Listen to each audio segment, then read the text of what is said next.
Something personal about this movie. So this movie is set mostly in Boston. That's where most of my family lives. And my uncle's neighborhood is actually where this beach house setting is in this movie. You could see this same setting in Equalizer 2, but in this movie, it's down the street, maybe like 20 minutes away, but I have been to this neighborhood of which the beach club or beach house is called in this movie. Here's Johnny. My mom always said life was like a box of chocolates. Expecto Patronum!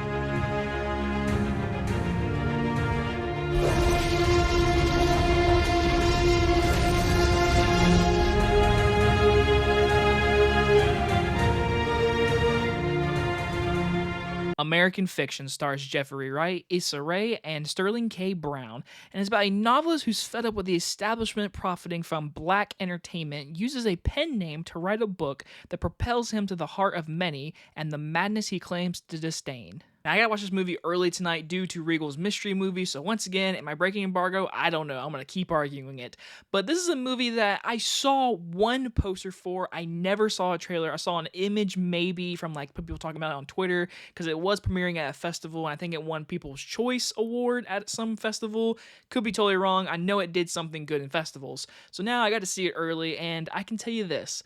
I was not planning to really see this movie. It wasn't on the top of my list, but I'm really glad I did because Jeffrey Wright gives an amazing performance in a movie that is very much touchy, feely about media, white people, black people, but also being a story about family, the discomforts of decision making, and how love and gay can really strain away from family members. And obviously, there's medicine more spoiler talk into characters in this movie that I want to spoil in case you don't know. But this movie was good, honestly. I think Jeffrey Wright, like I said, is really good in this movie. He can really balance the dramatic elements and the really funny parts in this movie, because this movie is very funny, especially with Sterling K. Brown's character, who is a very outlandish character, and he also has a character decision towards the end of this movie with his performance. Sterling K. Brown is really good in this movie.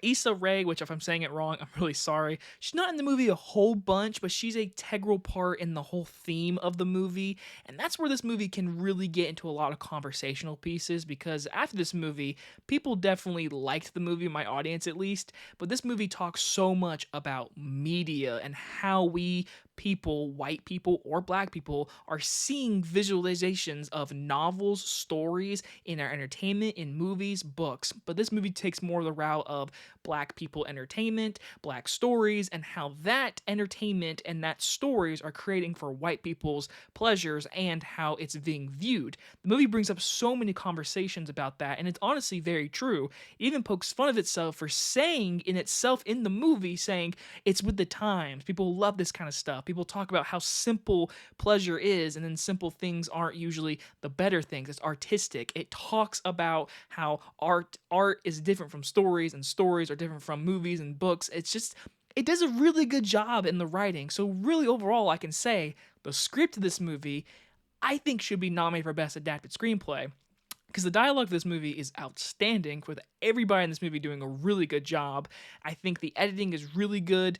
Maybe a little too long, because there was at the end, I was like, are we getting close to the ending? And what this ending does, and what it's saying about endings to movies and stories in general, and the last image we get to see between two different characters, I think is very important for this time and media. And again, as a white person, I could be saying things that might seem very like profane in like what this movie's trying to say, but this movie is trying to say more into the black entertainment. So I find it very interesting to see that viewpoint, and the movie does a really good job at that, while also being funny, very dramatic, and overall just a good movie. Because I'm not telling you it's the greatest movie of the year, but I think it's so well written, so well acted, and it's also filmed in my uncle's backyard, basically. So in the end, I'm definitely glad I liked it, and I think it's a really good movie. I'm gonna give American Fiction a B+. Movie gets a limited release on December 15th and gets a wider release on December 22nd. I definitely recommend it. I don't think it's like a must see in a movie theater, but it's definitely a movie to definitely see, worthy of the writing, the acting, and just overall being a good movie. So I'm glad I got to see it, especially early. And if you guys enjoyed this early movie review, I'll see you guys in the next one. Bye, everybody.